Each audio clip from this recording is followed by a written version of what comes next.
Seja muito bem-vindos ao Mesa de Debates. Aqui quem está falando é o Guilherme e vamos dar continuidade aqui à nossa programação da semana, trazendo aqui debates, conversas e algumas discussões, coisas aí que precisam ser feitas por aqueles que pretendem, mudar realmente de fato, transformar de fato a nossa sociedade. E vamos aqui falar, de movimentos urbanos, os movimentos sociais aí da cidade, principalmente essa semana que faz exatamente 10 anos, das manifestações de junho de 2013. Então, acho que seria importante tratar sobre isso. E para falar disso, convidei aqui a Eblin, da Universidade Federal Fluminense, para tratar aí dessa questão. Eblin, tudo bom? Antes da gente começar, por favor, fale um pouquinho aí de você. Oi, Guilherme, tudo bom? Bom dia a todos e todas. Então, eu sou Eblin, sou assistente social de formação, sou professora da Escola de Serviço Social da UF e do Programa de Pós-Graduação em Serviço Social e Desenvolvimento Regional. E eu fundei e coordeno um núcleo chamado Núcleo de Estudos e Pesquisa sobre Favelas e Espaços Populares. Minha ligação com debate de movimentos sociais, na verdade, ele vem da militância, desde nova, com a questão urbana, e depois que acabou se tornando também uma parte dos meus estudos, aí, a questão urbana. Mas eu começo, na verdade, nessa relação a partir de uma militância mesmo. Muito bem, então vamos aí para a primeira pergunta, Você falou dessa questão da cidade, das favelas e tal. Eu queria que você falasse para o ouvinte qual que é o principal motivo, digamos assim, da cidade, que não seria bem a cidade em si, ter uma hostilidade, por exemplo, a ocupações, a favelas, e outras coisas que fogem aí da normalidade da cidade. Então, acho que quando a gente pensa a questão da cidade, a gente tem um primeiro desafio, que é olhar para a cidade e desnaturalizar isso que a gente vê. Quando a gente está na cidade, a gente um pouco incorpora a dinâmica da cidade. Mas não só a dinâmica, a gente acaba incorporando as desigualdades que permeiam a cidade. Ou porque a gente não vê essas desigualdades, então uma parte da população que não transita em outro território que não seja o seu, seja da Zona Sul ou seja de territórios populares, e ao não transitar não consegue identificar a desigualdade da cidade, ou seja porque ao ver essa desigualdade, as diferenças, considera que isso faz parte de um processo natural de conformação da cidade e do urbano. Então, eu costumo dizer que o nosso primeiro desafio é estranhar a cidade. Como que a gente consegue estranhar a cidade? Por exemplo, quando a gente passa na Zona Sul, num bairro nobre da cidade do Rio de Janeiro, a gente vê um ordenamento das vias, Então, tem uma ocupação ordenada do espaço público que permite o trânsito das pessoas, É proibido parar carro na calçada, tem uma limpeza urbana. Quando a gente chega num território de favela, por exemplo, o mesmo espaço da mesma cidade, ele é ocupado de forma distinta, E ele tem intervenções distintas por parte do poder público. Então, olhar isso e desnaturalizar, não é natural, a cidade deveria ser igualmente tratada, é o primeiro ponto para a gente compreender o seguinte: por que é desigual? Por que a cidade é tratada de forma desigual? Quem é responsável por essa desigualdade? O que gera essa desigualdade? É uma desigualdade natural ou é uma desigualdade gerada? Eu parto do pressuposto de que é uma desigualdade gerada por aquilo que os autores classificam como desenvolvimento desigual combinado do capitalismo, que vai gerar, entre tantas coisas, uma cidade também ocupada de forma desigual. E ao perceber, esse é o primeiro movimento de reconhecendo a desigualdade para as pessoas se mobilizarem por uma sociedade igual. Então, só é possível lutar, e esse acaba sendo um pouco os fundamentos da maior parte dos movimentos sociais, lutar por uma outra cidade se eu reconheço que ela é desigual. E que eu estou num espaço que é desigualmente atendido, em especial pelo poder público. Aí a gente começa o debate de ocupação da cidade, de como a cidade se organiza, como que se organizam os movimentos e por aí vai. Você falou aí do Rio de Janeiro, né? E o Rio de Janeiro tem uma questão muito interessante que eu queria que você comentasse, né? Eu tive a oportunidade de ir para o Rio, né, no final do ano, e pude perceber que tem a parte aí da favela da Maré, né? Que é gigantesca e ao mesmo tempo, né, tem a parte, digamos assim, né, Copacabana, Ipanema, tal. Gostaria que você comentasse um pouco essa contradição, né, do próprio Rio de Janeiro.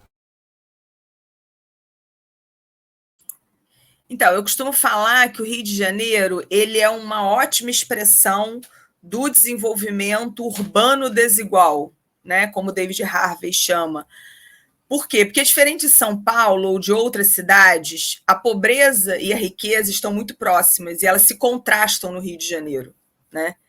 Só que esse desenvolvimento urbano do Rio de Janeiro, ele é um desenvolvimento que, quando a gente analisa a história do Rio de Janeiro, a gente vê que ele é produzido. Ele é produzido para a necessidade de adaptação da cidade à industrialização, né, à expansão da cidade, a uma cidade que foi capital do país, né, uma cidade que recebe a corte. Então, tem toda uma adaptação a uma cidade que teve o maior número de escravos, onde se chegou o maior número de escravos desse país, né, que é no Valongo, aqui no Rio de Janeiro. Então, uma cidade marcada pelas contradições, desde a sua origem, né? E aí todo o desenvolvimento do Rio de Janeiro, ele vai mostrando isso, como que para desenvolver a cidade economicamente e industrialmente, vão se formando os distintos territórios de moradia. Só que no Rio de Janeiro, se inicia algo que não é muito comum em outras capitais, pela própria geografia da cidade, que é uma política de que, inicialmente, os pobres não incomodam, e eles têm que estar perto dos locais de trabalho. E o local de trabalho, ali, aquilo que hoje a gente considera a Zona Sul, o porto do Rio de Janeiro, né, como toda cidade, o porto é a entrada, né, numa época em que a grande expressão de trânsito eram as águas, né, de locomoção, de carga e de pessoas, de mercadorias. Então, é a partir do porto que a cidade vai se formando. E aquele núcleo ali vai se reconfigurando e os pobres vão indo para os morros mais próximos. Então, o processo de ocupação dos morros do Rio de Janeiro, ele faz parte da história do Rio de Janeiro, né? Tem uma passagem que é muito interessante, que é numa reforma que tem no Rio de Janeiro, chamada Reforma Pereira Passos, que o prefeito, quando desmonta os cortiços do centro do Rio de Janeiro, para largar o Rio de Janeiro à luz do que era as transformações urbanas de Paris, né, querendo fazer com que o Rio de Janeiro avançasse no seu processo de modernização, ele faz um decreto que fala que as pessoas que estão sendo removidas dos cortiços, que estão sendo colocados abaixo pela prefeitura, podem pegar as madeiras e formar os seus casebres nos morros próximos. Então, inicialmente, a ocupação dos morros ela é consentida, né? Óbvio que tem um momento que essa ocupação começa a incomodar, né? Então, é uma transformação da própria percepção da cidade com os trabalhadores pobres, que passa, então, por diferentes formas de tentar expulsá-los. E aí o Rio de Janeiro, óbvio, como uma capital enorme como vai se expandindo para além dos morros. A Maré é a expressão de uma das favelas, né, que é plana. A Maré tem 16 comunidades, ela tem 140 mil habitantes, é maior do que 80% dos municípios do Brasil, a Maré. E ela é praticamente toda plana, só tem uma comunidade que é no morro, que é o Morro do Timbal. Todas as outras 15 comunidades são comunidades planas. Então, ela, inclusive, foge um pouco o estereótipo que se construiu das favelas e das periferias. Mas nem por isso ela não deixa de ser expressão dessa desigualdade. Né? Então, um lugar de grande concentração populacional, né? Populoso, e com muita precariedade na infraestrutura, nos serviços públicos prestados, né? Mas, ao mesmo tempo, é um lugar que fornece forças de trabalho para diferentes áreas da cidade. Né? A ocupação da Maré ela remonta à construção da Avenida Brasil, da Fiocruz, né? Tem um castelinho ali, que é um símbolo ali da Fiocruz. Então, aquela região ali vai sendo ocupada na medida que o Rio de Janeiro vai se expandindo para além do centro e criando as rodovias. Né? É uma comunidade formada majoritariamente por nordestinos, negros e negras, né? Então, muito marcada pela trajetória de exploração e de desigualdade do Brasil. Né? Então, quando a gente estuda a história do Rio de Janeiro, a gente compreende perfeitamente isso que a gente chama de desenvolvimento desigual, desenvolvimento geográfico desigual, né? Que o Harvey fala, que é como a cidade vai sendo forjada de forma desigual para construir territórios diferentes para classes diferentes. Certo. E dentro dessas ocupações, né, primeiramente, como que eles se organizam? Qual que é os movimentos que existem aí, tanto, não somente no Rio de Janeiro, mas também em outras cidades, como São Paulo, por exemplo? Como que é a organização aí desse setor aí que mora nas favelas? Então, na verdade, a organização da população ela é muito diversa. Né? Não tem eu acho que não tem ninguém que consiga dar conta da diversidade, da criatividade, das alternativas criadas pela população para sobreviver, para lutar por melhores condições de vida. Então, aí as características das favelas e das periferias são muito distintas, muito distintas.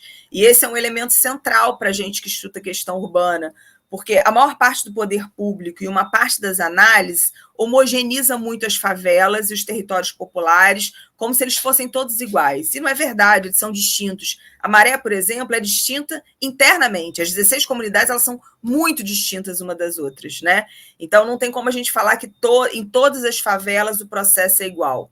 A Maré tem uma particularidade que é ser uma comunidade marcada, um conjunto de comunidades marcadas por uma mobilização social muito intensa, desde o início, né? Mas em especial a partir da década de 70, 80, tem uma mobilização muito forte, né?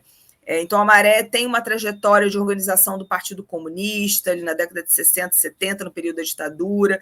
Depois, a Maré tem uma história de organização de movimentos comunitários, de associações de moradores, de movimentos populares. Hoje, a Maré é eivada de organizações não governamentais que têm uma perspectiva não empresarial, eu diria, porque elas têm uma perspectiva comunitária, né?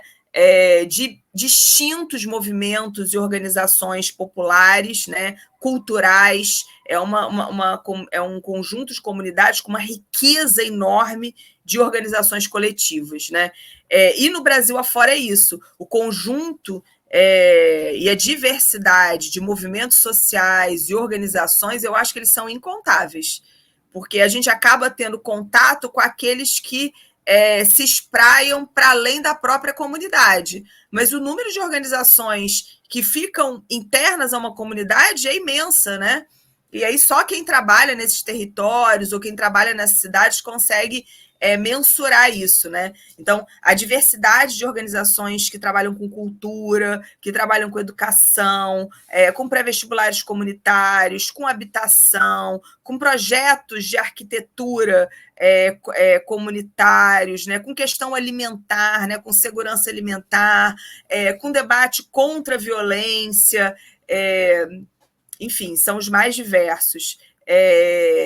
Eu diria que nós temos desde movimentos tradicionais, né, como movimentos sociais, que assim se intitulam, e organizações e associações de moradores, organizações comunitárias, organizações da sociedade civil, até e culturais, muitas atividades culturais, até eu acho que as formas mais contemporâneas de organização, como, por exemplo, as mães que se organizam contra a violência do Estado, em diferentes favelas do Brasil hoje, né? Na Maré também se organizam as mães, em Manguinhos, em Acaria, enfim. Então, acho que essa seria também uma forma coletiva de organização, que não é tradicional, né? Que é uma nova forma, também já como fruto dessa violência intensa que o Estado exerce nas favelas cariocas, em outros lugares do Brasil, porque em São Paulo também tem, né? Em outros lugares. Aqui no Rio e em São Paulo, em outros lugares, a gente tem também organização da MTST Solidárias, que acho que também é uma inovação agora mais recente. Então, tem uma diversidade de organizações LGBTs dentro das favelas, isso é muito interessante, né? Então, é rico, interessante, necessário. Então, um conjunto de organizações LGBTs de favela, enfim, uma diversidade enorme de organizações coletivas. Falando em movimentos sociais urbanos, né? Como eu falei aqui, faz 10 anos aí das manifestações de junho. Qual que é o impacto? Qual que é o impacto, né? Peço desculpa, eu acho que tô começando a ficar resfriado. Qual que é o impacto aí dos movimentos, né, que tiveram naquela época para a cidade?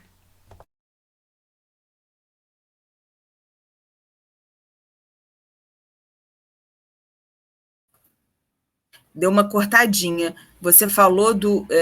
Você pode repetir para mim, por favor? Assim, primeira, falar um pouco dos movimentos que atuaram aí nas manifestações de junho de De junho. 2013, né, que são movimentos urbanos. Guilherme, eu diria que junho de 2013 está ainda em aberto.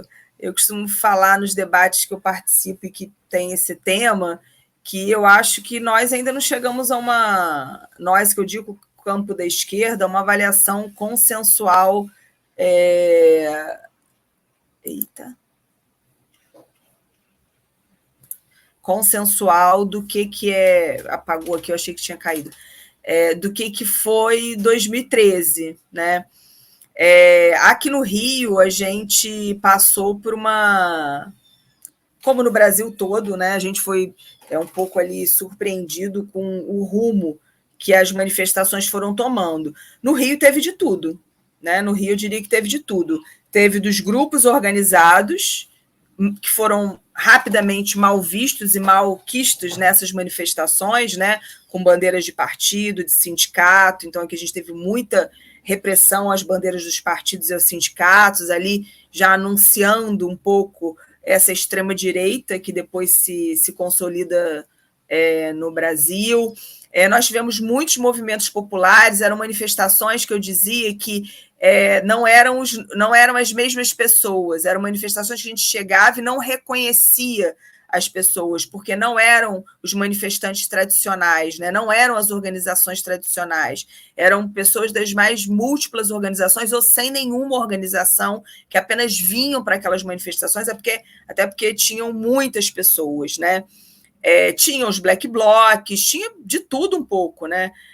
No final foram ficando mais uma gama de pessoas sem identificação de organizações tradicionais, né, manifestando contra pautas ou reivindicando pautas que tradicionalmente nós reivindicamos, mas a partir de uma perspectiva que também era uma perspectiva muito forte de uma crítica a partir da lógica da extrema-direita, que é o que a gente acabou vendo se consolidar e viu aí a partir do golpe de 2016 da Dilma e tudo que foi a partir daí. Então, eu diria que movimentos organizados tradicionais eram em menor quantidade e foram abafados por essa gama dispersa de pessoas que tomaram as ruas em 2013 e que me parece que estavam muito dirigidas já pela extrema-direita. Pela direita e pela extrema-direita. Sim, Blin. E dá para falar que a esquerda, né, os setores tradicionais da esquerda não soube lidar com o junho de 2013?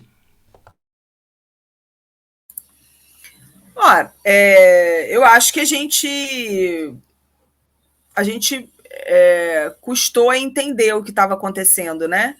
Eu acho que a gente, de uma forma geral, a esquerda tradicional no Brasil deu pouca relevância à extrema-direita. A gente estava acostumado a lidar com a direita, esse era um embate meio que natural, comum para nós, mas a organização da extrema-direita, com a violência que a extrema-direita impõe, eu diria que a gente não estava atento a isso.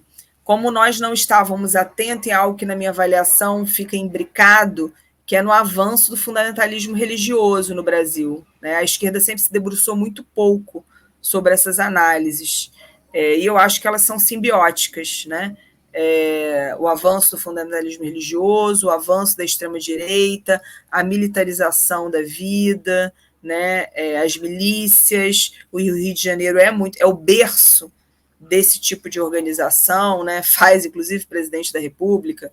Então, essas coisas são simbióticas e eu acho que a gente não deu a atenção que a gente deveria dar. Então, quando a gente viu, cresceu mais do que era para crescer e, de alguma maneira, tem um lastro aí, né? As eleições e tudo mais têm mostrado isso, que tem um lastro que ainda tem que ser vencido, né? Talvez o erro recorrente da esquerda seja avaliar que está superado porque superou nas urnas. Primeiro que eu acho que nem nas urnas superou totalmente, porque se a gente vê o Congresso Nacional, as assembleias legislativas, elas estão repletas de pessoas eleitas da extrema-direita. Então, não é o fato do Bolsonaro não ter sido eleito que significa que nós vencemos nas urnas a extrema-direita, né? Ela continua aí altiva, eu diria. Então, um erro que a gente não deveria cometer é desprezar ou menosprezar esses movimentos que continuam aí organizados. Né? Blin, na sua fala, né, dá para perceber que você coloca, acho que meio que junho como uma espécie da extrema direita ou da direita. Junho foi de direita, foi de esquerda? Como que você classificaria aí no campo político as manifestações de junho de 2013? Eu acho que junho teve de tudo. A esquerda não dirigiu junho, na maior parte dos lugares. Ela tentou, mas ela não conseguiu. Mas ali certamente teve um lastro importante da direita e da extrema-direita. Não só com financiamento, isso que a gente viu agora em 8 de janeiro, né? Só que aquilo estava posto lá atrás e a gente não conseguia perceber em junho. Aquelas pessoas não foram para a rua sem ninguém, tinha financiamento para ir, tinham ônibus alugados em algumas capitais, tinha alguns lugares, né? Tinham movimentos de direita convocando. As principais expressões políticas, a direita formou, melhor dizendo, a direita formou importantes expressões políticas a partir de junho, que todas se elegeram, quase todas se elegeram e viraram parlamentares, alçaram. Então, eu acho que não dá para caracterizar que foi de uma coisa ou de outra. Teve as duas coisas. Né? Me parece que o saldo maior foi para a direita. Quem mais ganhou com junho de 2013 foi a direita, pela sucessão de fatos que nós tivemos. Golpe, né, consolidação de importantes militantes da extrema-direita, eleição desses militantes e eleição do Bolsonaro. Né? Então, acho que não dá para desvincular uma coisa da outra. Eu acho que tem esse lastro aí. Agora, a esquerda também estava ali, é óbvio. Então, não foi uma coisa só de um ou de outro, como nada na vida é, né? Então, mas tem um saldo importante para a direita. Positivo, eu diria, para a direita. E para a extrema-direita. Para a extrema-direita. E agora, como combater, né, essa extrema-direita, na sua opinião? Combater a extrema-direita, ela necessariamente passa por um trabalho intenso junto à população, à base, às bases, né? Seja as bases dos sindicatos, das comunidades, né? Dos trabalhadores de forma geral. Porque é necessário que a gente reconheça que uma parte da classe trabalhadora vê na extrema-direita uma alternativa. Né? A eleição mostrou isso, né? É um país cindido, né, de alguma maneira. Então, é importante que a gente reconheça isso. E é um pouco tentar reconstruir. Seria muito importante que, para isso, a gente tivesse um projeto unitário do campo da esquerda, o que hoje não existe. Né? O que a gente tem é uma fragmentação, um fracionamento da esquerda, talvez até maior do que antes, né? A gente está cada vez mais fragmentado. Acho que isso ajuda pouco na reconstrução do país ou na construção de um projeto que de fato interessa a classe trabalhadora. Então, ter um projeto com a classe e para a classe é fundamental. Né? E é através de projetos que a gente tem condições de unificar e de começar a construir esse projeto. Segundo, que é necessário intensificar diferentes formas de diálogos de base, né? Não só diálogos superestruturais, de autoconstrução partidária, de movimentos, mas diálogos e aproximações com segmentos mais pauperizados da classe trabalhadora. Nesse sentido, o trabalho com favelas e comunidades ele seria essencial, né, para um projeto para a construção de um projeto que interessa a classe trabalhadora, né, para o enfrentamento da extrema-direita. A extrema-direita está enraizada nas favelas, via fundamentalismo religioso, por exemplo. Esse é um dos elementos. Né? Mas também não está só nas favelas, está na Zona Sul também. Então, é necessário criar espaços de organização, de diferentes formas de organização coletiva, que possam colocar no horizonte um projeto de sociabilidade que não seja esse projeto violento que a extrema-direita instiga e constrói, né? Que não seja o projeto da liberação das armas, mas que seja um projeto pautado num projeto de educação, por exemplo. Então, os desafios são enormes. E são grandes porque a esquerda, é isso que a gente chama de esquerda, né, que é diversa, ampla e tudo mais, também tem dificuldade de diálogo com as suas bases, sejam nos sindicatos, né, nos partidos, não sei o quê, seja com aqueles trabalhadores que não estão organizados em entidades tradicionais. Né? Então, como chegar nesses trabalhadores? Esse é o desafio. Como chegar, como manter um trabalho? Esse é um avanço importante, né? Seria um avanço importante. Evelyn, e como que a extrema-direita, né, chegou aí nesses lugares, né? Porque você fala, por exemplo, das igrejas. As igrejas sempre estiveram lá, né? Pelo menos eu penso eu. Como que eles conseguiram chegar nesses lugares aonde que a esquerda não chegou? Eu acho que as igrejas são uma das portas de entrada. As igrejas sempre estiveram lá, mas não na intensidade e na quantidade que elas estão nos últimos 20 anos. É algo muito, para quem trabalha em periferia, por exemplo, e não só na periferia, eu falo, onde eu moro é um bairro de Zona Sul, e tem 5 igrejas evangélicas aqui ao entorno do meu prédio, entendeu? Dos 500 metros da praia. Então, o crescimento das igrejas evangélicas em nenhum problema com a crença dos outros, né? Mas é um questionamento ao fundamentalismo religioso. O crescimento do fundamentalismo religioso se arraigou em todos os territórios e também nos territórios populares. E os movimentos progressistas não se enraizaram, né? Mas também a milícia, né? Os centros sociais, que, por exemplo, no Brasil, no Rio de Janeiro, era uma tradição, né? Centros sociais, enfim. Então, acho que uma série de práticas de direita e de extrema-direita que estão presentes nesses lugares, mediada pelo auxílio aos mais pobres, né? Mediando ajudas materiais que vão se consolidando. A gente chega numa comunidade, a gente oferece o quê? Organização política e busca por mobilização e formação, mas uma igreja chega e oferece emprego, cesta básica. Isso tem a ver com a vida, né? Tem a ver com a base material das pessoas. Então, acho que os métodos de enraizamento, eles são distintos. Ou a milícia pela força, né? Então acaba dominando um determinado território. E isso acaba pesando na forma que você esprai essas organizações em determinados territórios.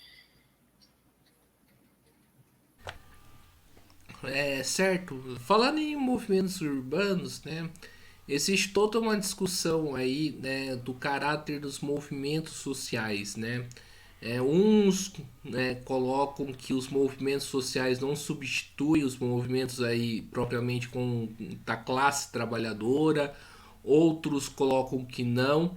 Como que você vê essa discussão?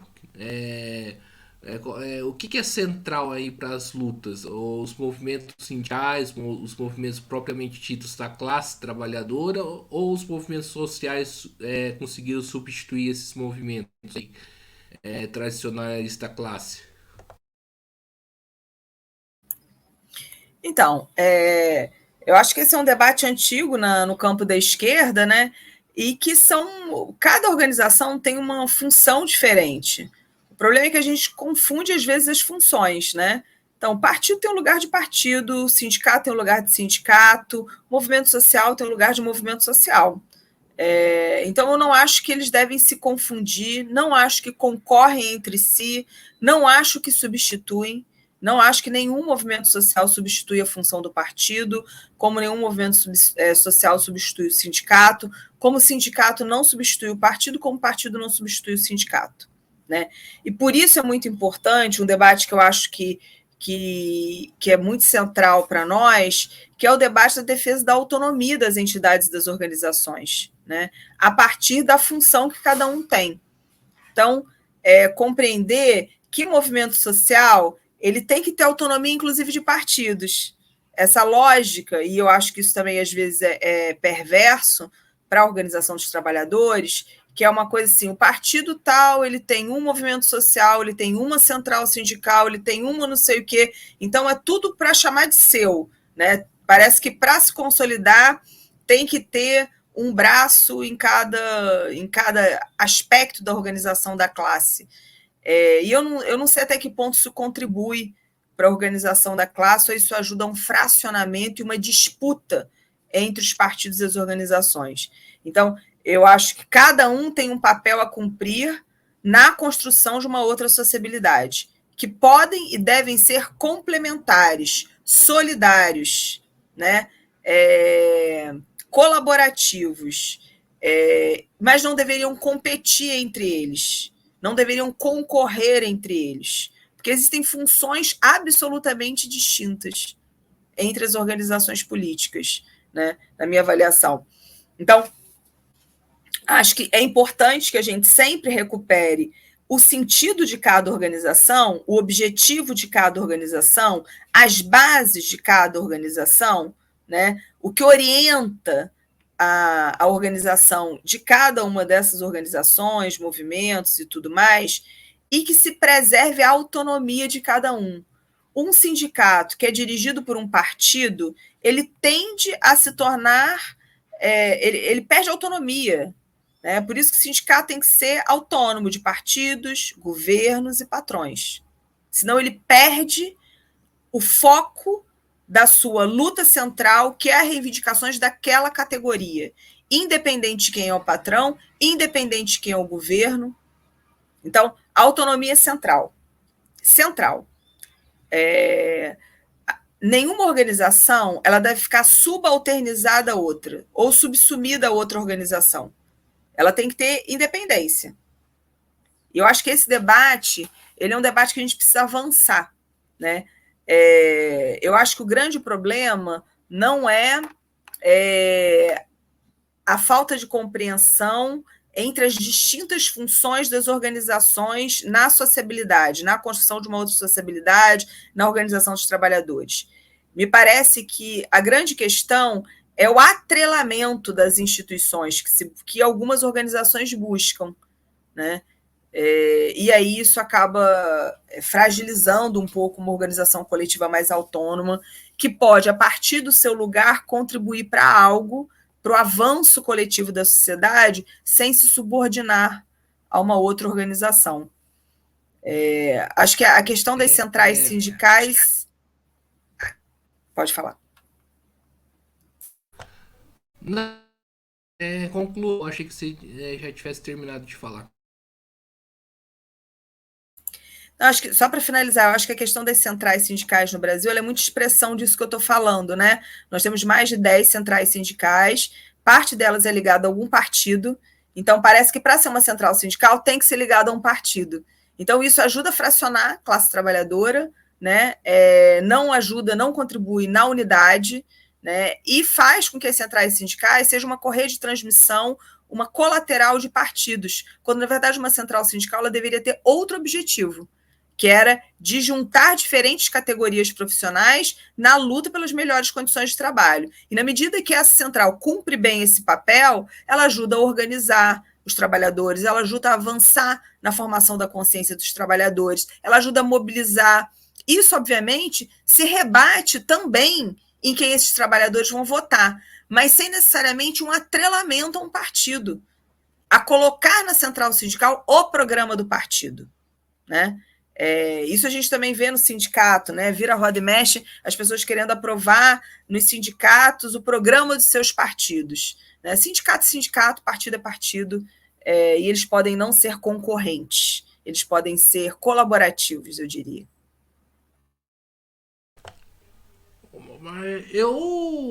Sobre os sindicatos, eu tenho um pouco de discordância, né? Porque para mim, eu acho que o principal problema, né, dos sindicatos e das centrais sindicais é a questão da independência política perante o Estado e perante os patrões, né? Da qual muitos dessas centrais perderam, né?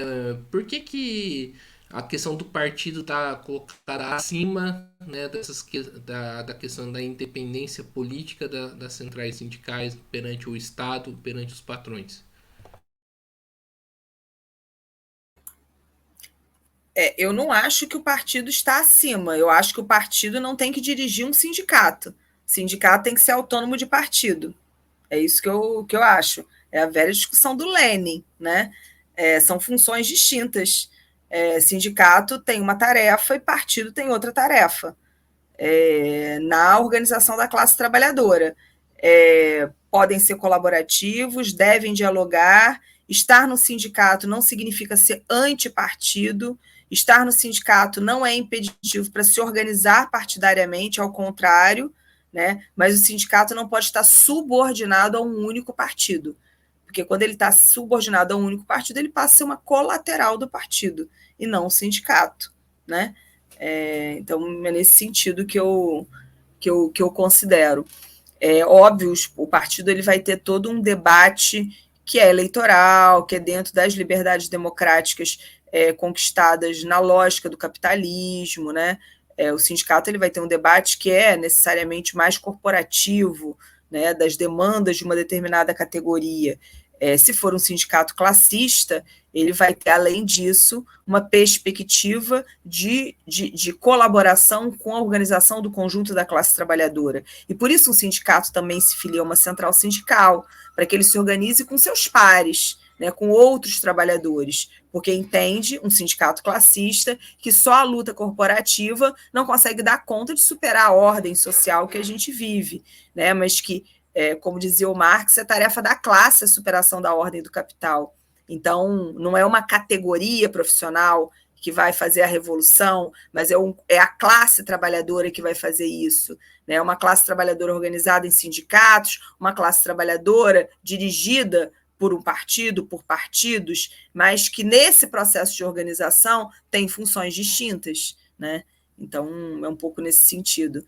E assim como os movimentos sociais, né? Então, os movimentos sociais, eles também vão ter autonomia e vão atuar mais localizadamente, na maior parte das vezes, né? Os movimentos sociais costumam ter uma base mais territorial, né? Ou temáticas que constroem movimentos nacionais unitários, né, mas que se localizam em territórios, né, os movimentos sociais, acho que eles têm muito essa característica, né, de uma territorialidade, né, porque eles são movidos por algo que é muito objetivo, por uma reivindicação muito objetiva, né, geralmente pontual, mas um movimento social que é classista não para na sua reivindicação pontual, ele compreende o conjunto das demandas da classe, vai fazer as interações em relação a isso, enfim. Então, não é segmentar, mas é compreender as tarefas distintas que cada um tem e colocar todos em diálogo. Esse seria, eu diria, o desafio para nós. Evelyn, de uma certa forma eu concordo, né, com você na questão do debate aí dos movimentos sociais e dos movimentos da classe trabalhadora propriamente dito. Mas eu tenho uma preocupação, né? Que é a centralidade da classe. Uma vez que a classe trabalhadora é central, né? Então, ao meu ver, parece que os movimentos sindicais, os movimentos da classe organizada em si, né? Podem cumprir um papel superior do que os outros movimentos sociais. Só fico com essa preocupação. E a centralidade da classe? Isso trabalhadora. Então, Guilherme, eu acho que a classe é central, mas qual classe a gente está falando? Porque eu tenho um incômodo com a hierarquia de importância, né? Por exemplo, o movimento sindical não tem dúvida nenhuma que é muito importante, mas mais de 50% da classe trabalhadora não tem emprego formal, então não vai estar em sindicato hoje, por exemplo. O debate hoje da centralidade da classe, que continua central, e eu continuo achando que é central, ele tem que ser feito a partir de quem é a classe hoje. Né? A classe hoje, por conta das transformações do mundo do trabalho, por conta do avanço da tecnologia, né? Por conta de um mundo que vai se uberizando, né? Por conta da mediação da tecnologia na vida da gente, e por toda a flexibilização no mundo do trabalho, tem formado um conjunto enorme de trabalhadores que não irão se organizar em nenhum sindicato. Então, esses trabalhadores a gente não pega? Esses trabalhadores não são importantes? Eu diria que são muito importantes. E a gente tem um desafio, inclusive, de tentar construir formas sindicais para organizar esses trabalhadores. Mas os movimentos sociais também são forma de chegar nesses trabalhadores, né, que se localizam em determinados territórios. Eu compreendo que hoje o debate da centralidade da classe ele deve estar necessariamente articulado com o debate de raça e de gênero, sem hierarquia. Não tem como a gente desprezar ou não considerar quem é a nossa classe trabalhadora, né? A nossa classe ela é majoritariamente negra, ela é formada majoritariamente por mulheres. Isso tem especificidades de organização Então, é necessário que a gente pense em como chegar nesses trabalhadores, entendeu? Criar formas de chegar nesses trabalhadores não significa tirar a centralidade dos trabalhadores, mas significa compreender que esses trabalhadores hoje se organizam de formas diversas, ou em sua maioria sequer se organizam. Né? Então, o que a gente vem vendo? A gente vem vendo a baixa na sindicalização, que obviamente tem a ver com a desestruturação do mundo do trabalho, né? Obviamente tem a ver com o esvaziamento das organizações coletivas. Então, esse é um desafio para nós. Não basta só pegar quem é possível de um sindicato organizar. E ainda assim, a maior parte dos sindicatos tem uma sindicalização bem baixa, né? Diante da categoria, assim. Então, acho que é isso, assim, não é uma hierarquia, mas é considerar essa diversidade e os desafios que a atual fase do capitalismo está nos colocando, que é essa nova fase da produção, né, dessas transformações do mundo do trabalho. Isso deve nos implicar a pensar quem é a nossa classe hoje, como chegar na nossa classe. Sim, ainda em cima desse debate, você acha que a presença da classe organizada, né, nas manifestações de junho foi o principal ponto aí que fez as direitas aí tomarem, né, conta das ruas, né, de saírem bem aí depois do movimento de junho de 2013? Olha, eu não sou uma especialista na análise de 2013, mas a impressão que eu tenho, inclusive por ter participado das manifestações, né, óbvio, ter lido, estudado, me implicar com esse debate, é de que a gente não estava tão organizado nas ruas em 2013, nós da esquerda. E rapidamente quem dava a direção naquelas manifestações não éramos nós. Era uma coisa assim, né? Tinha todo o debate do não carro de som, de não ter microfone. Eu lembro que mesmo depois de 2013, isso ainda persistiu por um tempo. As manifestações que se seguiram a 2013, mesmo aquelas organizadas por sindicatos, por exemplo, se começou um debate que não podia ter carro de som, que todo mundo tinha que estar no chão. É estranho, né? Hoje, obviamente, acho que até porque a gente tem mais tranquilidade de analisar os efeitos de 2013, a gente retoma. Não tem como se dirigir uma manifestação sem carro de som. Ninguém dirige. Né? Sem som, inclusive uma questão de segurança. Sem som não tem como. Né? Como é que você fala? Ó, a polícia está vindo ali. Ó, vamos recuar. Ó, vamos avançar. Sem som não tem como. Então é uma massa indo para um lugar que não sabe nem qual é. Né? Então, temos um problema. E eu lembro que depois as manifestações se seguiram, eu lembro que em 2015 ainda tinha esse apelo, assim, não vamos fazer carro de som. Eu falei, mas como não vamos fazer carro de som? Quem dirige? Como que a gente fala? É hora de recuar porque o batalhão está chegando. Vamos deixar as pessoas irem para o enfrentamento? Apanhar à toa? Né? Enfim. Mas eu tenho a impressão que a gente não dirigiu exatamente 2013, né? Mas não, e acho que a reação da direita, que obviamente é uma reação, né? O que a direita faz e aí que dá na extrema direita, é uma reação fruto do processo que o Brasil estava vivendo, mas também essencialmente do nível da crise do capital, entendeu? Da impossibilidade da conciliação de classe responder aos interesses do capitalismo, porque se estivesse respondendo, a Dilma não teria tido golpe, né? Teria continuado lá firme e forte. Na medida que não responde mais, na medida que a crise é a tal ponto que não permite mais nenhum tipo de concessão ou de conquista para a classe trabalhadora, os governos de conciliação de classe, né, considerados aí democráticos populares, eles se tornam insustentáveis para a análise da direita e da extrema-direita, né? E aí a política anda junto com a economia, né? Diria que ela é fruto da economia.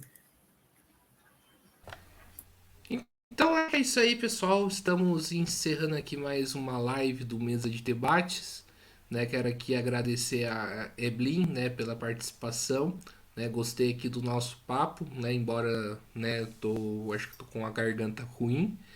E passo a bola novamente aí para ela fazer as considerações finais. Ô, Guilherme, só agradecer você, o convite, a iniciativa, parabenizar aí pelo projeto, né? Falar que a gente está sempre à disposição e que, apesar dos tempos difíceis que nós estamos vivendo, né, que não são tempos fáceis, é necessário que a gente se desafie a criar formas de estar nas organizações coletivas, né, de nos reconectarmos com o conjunto da nossa classe, de nos desafiarmos a sair do nosso quadrado e ousarmos construir formas alternativas também de organização, além de fortalecer as já tradicionais entidades de organização coletiva. Acho que nós temos um desafio que é, fora do coletivo, nós não vamos conseguir superar isso que nós estamos vivendo, e é necessário que a gente avance na organização coletiva e na unidade da classe trabalhadora, e para isso é necessário ter projeto. Né? Então, acho que o nosso desafio é construir horizontes a partir de um projeto que interesse a classe trabalhadora. Acho que é isso. Obrigada. Então é isso aí, pessoal. Mais uma vez agradecendo a Eblin, agradecendo também a você que estiver nos assistindo. Peço aí que vocês se inscreva no canal Mesa de Debates de Tudo Pouco, você que está assistindo. Curta, compartilhe, comente esta e outras entrevistas, matérias, programas. Também segue a gente no Instagram, no TikTok, no Facebook. E quem puder, colabore aqui com o Pix 385 007 02800 e também no Padrim, www.padrim.com.br/podcast Mesa de Debates. Então é isso aí, pessoal. A programação continua, inclusive com uma live debate, né, sobre as manifestações de junho de 2013, que vai contar com a presença do Zé Maria e também do Plínio de Arruda Sampaio Júnior. Então um forte abraço e fui.